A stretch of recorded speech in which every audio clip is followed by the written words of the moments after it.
Welcome to the Maryland Mortgage Rate Weekly Mortgage Market Update for the week of November 18, 2013. Hello, I'm John Thomas with Primary Residential Mortgage, here to give you your update. Well, last week was definitely much better for Maryland mortgage interest rates than the previous week. Mortgage rates were able to rebound lower after the big sell-off in the bond market on Friday the 8th. If you look at the bond chart on the screen, you can see a huge red candle, which was Friday the 8th. 204,000 jobs created versus 100,000 expected.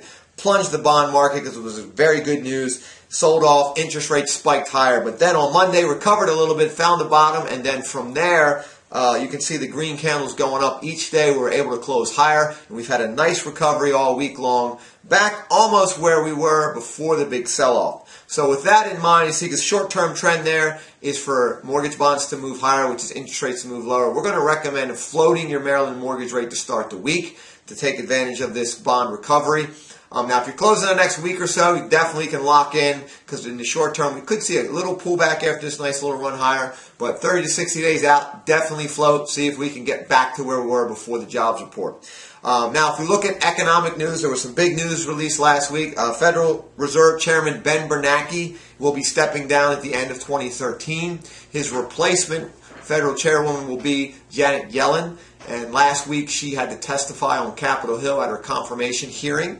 And what she said was all bond-friendly news. That's what helped the bond rally all week and move interest rates lower again. She basically said the Federal Reserve's asset purchase program, QE3, will not be tapered. It's going to go on into 2014 because the economy is still very fragile. So we're now not really looking for a tapering coming December. We're looking for a tapering now in March 2014. So that means interest rates will remain low and stable into 2014. But if you're looking to buy, get out there now, get under contract, because the closer we get to January 15th and February 7th, two big dates coming up. January 15th is when the debt compromise, the budget deal they made runs out, and then February 7th is when we're going to hit the debt ceiling again, the borrowing limit. So those two things are going to come up. Congress is going to be wrangling over those. That could move the market either way, so that could be very much volatility in the market. So we are recommending get out there, get under contract, lock your rate in. Home prices are great. Interest rates are great.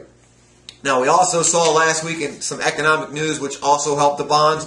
Empire State Manufacturing Index survey came out at a negative 2.21 versus the expectation of a positive 5.5. That was a very weak number. And in that report, there was some labor information. Employment component was very weak as well. So not a very good read on the economy. And then weekly initial jobless claims came out on Thursday. Came out at 339,000 claims. Again, jobless claims hovering right at 340,000. That is way too high for a good labor market recovery. So all that is not great news, and that's in stark contrast to the October jobs report.